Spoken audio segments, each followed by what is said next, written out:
이 집 잘 된 사람들 다 잘 돼서 나갔다니까. 맞아요. 저도 이 집 쌓는 동안 사업이 초대박이 나서. 맨 처음에는 영업상 하는 말이겠거니 했어. 하긴 이런 후진 동네에 다 무너져가는 집, 세입자도 얼마나 벗어나고 싶겠냐고. 마음 같아서는 여기 더 살고 싶은데 제가 이번에 서울 아파트를 사버렸지 뭐예요.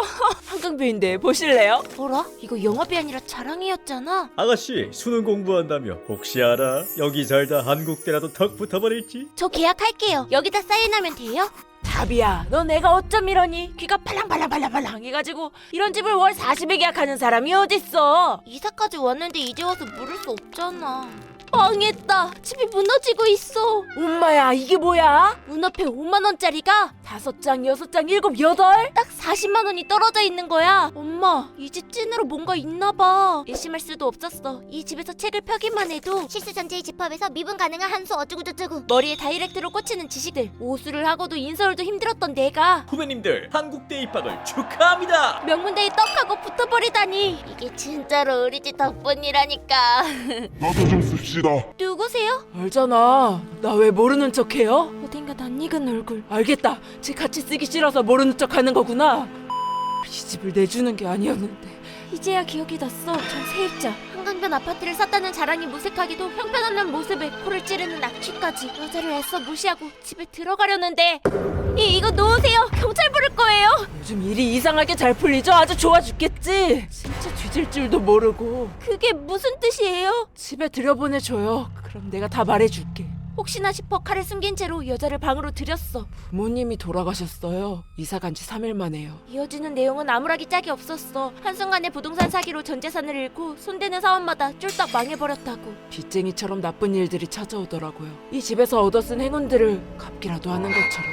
말이 안 되잖아요. 그냥 우연 아니에요? 나도 그렇게 믿고 싶었지. 근데 이 집에 살았던 사람들 어떻게 됐는지 알아요? 심부름센터가 보냈다는 서류 안에는 묻지마 살인, 오중 추돌 사고, 일가족 화재 사고로 사망. 나 좀 살려줘요. 내가 잘 되면 그쪽한테 싹 다 줄게. 제발 이 집에서 있게만. 절박해 보이는 여자의 얼굴. 알겠어요. 사람은 살리고 봐야죠. 여자는 내 발을 할게라도 할 때 고마워했고 그간 밀린 피로를 몰아자듯 잠에 빠져들었어. 거기 경찰서죠? 어떤 여자가 저희 집에 무단 침입을 했는데요. 내가 대가리에 총 맞은 것도 아니고 생판 모르는 남과 함께 살 수 있을 리가 없잖아. 이거 놔! 나가면 나 죽는다고! 경찰들에게 끌려가는 여자를 볼 때까지만 해도 상상도 못했어. 다음날 여자가 구치소 안에서 피를 토하고 죽을 거라고는. 여자가 우리 집에 두고 간 외투 주머니에 복권이 있었다는 것도. 그리고 1등은 569억 8,700만 원. 역대 최대 당첨금입니다. 그 복권이 당첨될 줄은. 순간 행운을 갚아야 한다는 여자의 말이 떠올랐지만 이 집에서 평생 계속 살면 되는 거 아니야? 망설일 이유가 없었어. 아저씨, 나라은행 본점으로 가주세요. 좋은 일 있으신가 봐요. 로또라도 당첨되셨나? 되게 알아서 뭐하게요. 운전이나 똑바로 하세요. 아가씨 말 다 했어? 다민아. 언니 어떡해?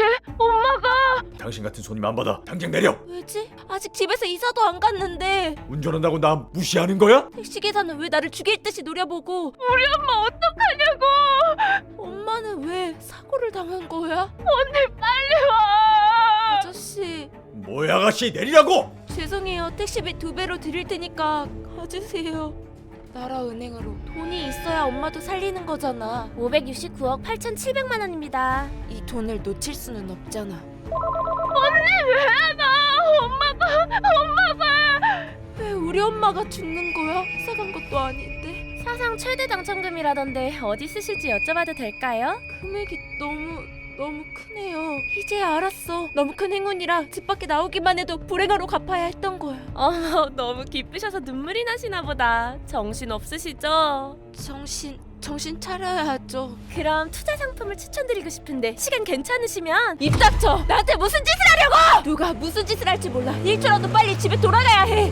단 한 발짝도 나가지 않는 거야. 언니 미쳤어? 엄마 마지막 갈 때도 안 오더니 장녀가 장례식에 안 오는 게 말이 돼? 네가 사람이야? 미안해 엄마. 다민아 미안해. 맞아. 처음에 사람 같지도 않게 지냈어. 근데 집안에만 있으니까. 다비 언니 학교도 안 오고 걱정돼서요. 괜찮아요? 와줘서 고마워. 며칠 나가지도 않은 학교 동기들이 매일같이 찾아와주고. 언니 그땐 내가 너무 감정이 격했어. 언니도 사정이 있었을 텐데. 가족도 이런 나를 이해해주는 거야. 난 대리인을 통해 집을 사들였어. 집주인에게 몇 배의 가격을 지불해야 했지만 이 정도는 푼돈이지. 집안도 궁궐같이 인테리어 해놓고. 다비님 점심 식사는 양식, 일식, 한식 중 어떤 걸로 준비할까요?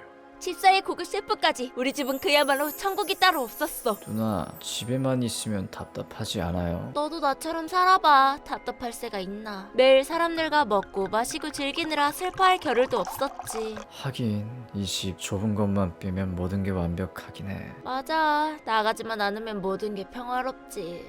다비님, 우편물이 도착했는데 읽어드릴까요? 어디서 온 건데요? KH04라네요. 그게 뭐야? 이리 줘봐요. 집사가 건넨 봉투 안에는 깨비삼동 신속통합기획 확정, 주민 설명회? 상상도 못한 불행이 담겨 있었어. 영순 씨의 삶은 보기 드물 정도로 불행했습니다. 부모를 본 적도 없었죠. 최초의 기억은 보육원에서부터였으니까. 영순이는 천사님이 보내주신 선물이야. 한때는 보육원의 원장 선생님의 말씀을 믿을 때도 있었지만 빨리 돈 갚으라고 이 할망구야. 마음 착한 원장이 빚을 잔뜩 지고 야반도주를 하던 날 그 믿음은 모두 깨지고 말았답니다. 예, 너는 구질구질하게 생겨서 누가 데려나갈지 걱정이다. 곧이어 보육원의 새로운 원장이 원장실을 차지했어요. 그야말로 개차반이었죠. 넌 입양은 꿈도 꾸지 말고 조용히 있다 독립할 준비나 하렴. 새로운 원장은 어쩌면 예언가일지도 몰랐죠. 그동안 잘 지냈습니다. 영순 씨는 그곳에서 감사했다는 인사도 아까울 정도로 처참한 유년 시절을 보냈답니다. 하지만 훗날 영순 씨는 생각했죠. 보육원에 있을 때가 가장 평화로웠다고. 영순 씨, 3번 테이블 주문! 알바자리는 문제가 아니었어요. 일은 제법 할만했고 주머니에 돈이 쌓이는 것도 꽤나 재밌었으니까. 하지만 불행은 가끔 영순아, 오늘 손님 왜 이리 많냐? 힘들지? 담타 어때? 행복의 가면을 쓰고 오는 법이라죠. 처음 겪게 된 사랑에 정신을 못 차리던 영순 씨. 영순 씨는 남자친구의 손에 이리저리 휘둘리다가 오빠, 나 이제 어떡해? 야, 너 안전한 날이었다며? 두 줄이 그어져 있는 임신 테스트기. 역시나 남자친구는 연락이 끊겨버렸습니다. 그리고 아가야, 안녕. 내가 네 엄마야. 아이러니하게도 처음 가져보는 가족이 영순 씨의 새로운 희망이 되었죠. 영순 씨는 아이를 지키기 위해 열심히 일했습니다. 자는 시간도 아껴가며 아이의 미래를 위해 돈을 모았죠. 만삭되는 미혼모 센터에 몸을 맡기면서도 누군가 통장을 빼앗아갈세라 베개 밑에 넣어두고 잠에 들었습니다. 이번에야말로 행복을 지킬 수 있을 것 같았죠. 그리고 사모님 힘내세요. 조금만 더요. 아이를 낳던 그날 아이의 울음소리는 들려오지 않았습니다. 넋이 나간 영순 씨 또다시 혼자 길을 걸었습니다. 저기요. 저 눈이 너무 맑으셔서 그런데 이야기 좀 나눌 수 있을까요? 제 눈이 맑다고요? 네, 선생님 같은 눈은 신께서 선택하신 분들한테서만. 신이 정말 있어요? 그럼요. 그럼 신이라는 새끼는 왜 날 이렇게까지 괴롭히는 거예요? 네? 신이 왜 날 못 잡아먹어서 안달이냐고 대답해 보라고! 이거 놔! 미쳤나봐! 순간 밀쳐진 영순 씨. 그리고 보잘것없는 산만큼이나 어이없는 죽음이었죠. 자, 그렇게 해서 이렇게나 부드러운 혼질이 만들어진 거랍니다. 보세요, 혼즙이 쭉쭉 나오는 게 아주 최상급이죠. 이제 잘 달구어진 배대에 새끼 악마의 눈물을 뿌리고 영수 씨의 혼을 노릇노릇하게 구워줍니다. 이런 최상급 재료는 별다른 양념이 필요가 없어요. 만드라고라의 비명만 살짝 뿌려줄게요. 자, 요리 완성입니다. 역시나 기대를 실망시키지 않는 맛이네요. 기다려온 보람이 있어요. 역시 인간은 때려야 제맛이라니까요. 해석.